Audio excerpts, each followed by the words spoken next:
सभी भक्तों को श्री शिवाय नमस्तुभ्यं ओम नमः शिवाय। 7 गुड़ के टुकड़े लीजिए। यदि आपको कैसा भी रोग सता रहा है, सिर दर्द हो रहा है, कैसा भी रोग ने परेशान कर दिया है, तो आप 7 गुड़ के टुकड़े लीजिए और गौरी शंकर के मंदिर में जाइए। गौरी शंकर का मंदिर कौन सा होता है? जिस मंदिर में माता पार्वती और भगवान शंकर नीचे ही विराजमान होते हैं, एक साथ विराजमान होते हैं, वो होता है गौरी शंकर का मंदिर। जब आप माता पार्वती को भी जल समर्पित कर सकते हैं, भगवान शंकर के पास माता पार्वती बैठी है, तो वो होता है गौरी शंकर का मंदिर। उस शंकर के मंदिर में आपको शुक्रवार के दिन 7 गुड़ के टुकड़े लेकर जाना है और वो 7 गुड़ के टुकड़े ले जाकर शुक्रवार के दिन भगवान शंकर के जो माता पार्वती का पीठी वाला भाग है, हस्तकमल है, इस पर समर्पित कर देने हैं गौरी शंकर का नाम लेते हुए। गौरी शंकर का नाम लेते हुए समर्पित करने। थोड़ी देर समर्पित रहे, उसके बाद में आपकी बीमारी बोलिए और फिर ये 7 टुकड़े गुड़ के उठा लीजिए। अब आपको अगले दिन फिर जाना है शिव मंदिर। जो 7 टुकड़े आप लेकर आए थे घर, उसमें से एक टुकड़ा लेकर जाइए शिव मंदिर। भगवान शंकर की चौखट पर बैठकर गौरी शंकर भगवान का स्मरण करते हुए, आपका रोग दुख तकलीफ बोलते हुए उस एक गुड़ के टुकड़े को धीरे मुंह में रख लीजिए।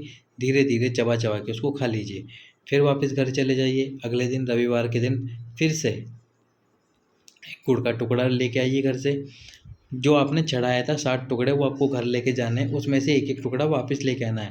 शनिवार के दिन एक लेके आए, रविवार के दिन एक लेके आए, फिर चौखट पर बैठिए, आपकी बीमारी बोलिए और उस गुड़ के टुकड़े को खा लीजिए। फिर उसके बाद में वापस से चौखट पर सोमवार के दिन आइए। सोमवार दिन बैठ के फिर वापस से एक गुड़ का टुकड़ा खा लीजिए। इस प्रकार से आपको गुरुवार तक एक एक टुकड़ा खा के समाप्त कर देना है। थोड़े ही दिन में आपका वो रोग दुख तकलीफ समाप्त हो जाएगा। अब चलते हैं अगले उपाय की तरफ। अगला जो उपाय है वो है 2 कलश जल वाला उपाय।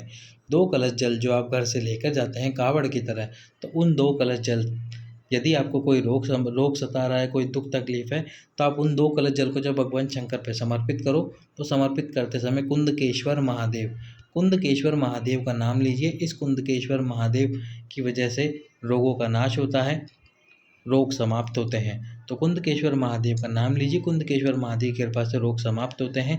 दोनों दोनों हाथों से जल चढ़ाते समय आपको ये नाम लेते रहना है और साथ में आपकी बीमारी को भी बोलना है। साथ ही साथ में यदि प्रतिदिन आप किसी भी समय, दिन भर में एक बार, प्रतिदिन किसी भी समय पर बस दिन भर में आपको एक बार ये काम कर रहा है, कुंदकेश्वर महादेव का नाम लेना है। 11 बार यदि आप प्रतिदिन कुंदकेश्वर महादेव का नाम लेते हैं, तो कभी भी आपको कोई रोग दुख तकलीफ परेशान नहीं करेगा। साथ ही साथ में यदि कोई रोग है शरीर में, तो वह समाप्त हो जाएगा। अब चलते हैं 2 कलश वाले जल की तरफ। 2 कलश वाला अगला ही उपाय। तो 2 कलश वाला अगला उपाय ये है कि यदि आप 2 कलश जल भगवान शंकर को कावड़ की तरह समर्पित करने जा रहे हैं, तो समर्पित करने जाने से पहले एक पोटली में अपने आगे की तरफ फ्रंट में थोड़े से चावल पोटली में बांध लीजिए।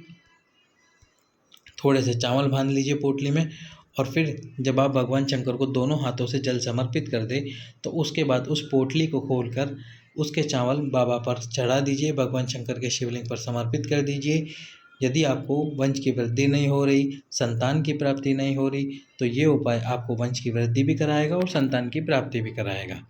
अब चलते हैं अगले उपाय की तरफ। अगला जो उपाय है, यदि आपको कोई भारी रोग ने घेर लिया है, तो आप हफ्ते में किसी भी दिन इस उपाय को करके आ सकते हैं।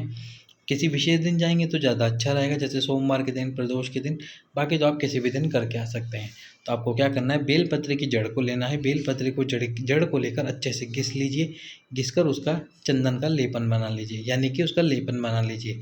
कुछ बेलपत्र की जड़ चंदन ही कहलाती है, तो उसका लेपन बना लीजिए। अब उस लेपन को भगवान शंकर के शिवलिंग पर लगाइए, कुंदकेश्वर महादेव का नाम लेते हुए। लगाने के बाद में जब वो चंदन सूख जाए, उस समय पे जब आप चंदन का लेपन लगा दें, तो किसी को जलना चढ़ाने दें, थोड़ी देर के लिए रोक दें। जब वो चंदन लग जाए, उसके बाद में आपको उसी चंदन को, यानी कि जो आपने शिवलिंग पर लगाया, उस चंदन को उठाकर एक कटोरी में घर ले आइए। जब वो चंदन थोड़ा सा सूख जाए या थोड़ा गीला रहे, तो उसकी एक छोटी छोटी गोलियां बना लीजिए।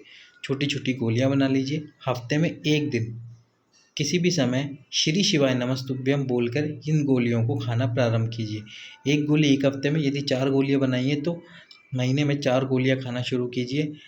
या तो आप सबसे सही समय सुबह उठकर बिना पानी पिए इस एक गोली को अपने मुंह में रखिए, श्री शिवाय नमस्तुभ्यम बोलिए, फिर गोली मुंह में रखकर इसको खा जाइए। या तो पानी से अंगल लीजिए, चबा चबा के खा जाइए। जो भी आपका रोग होगा, दुख होगी, तकलीफ होगी, वह पूर्णतः समाप्त हो जाएगी।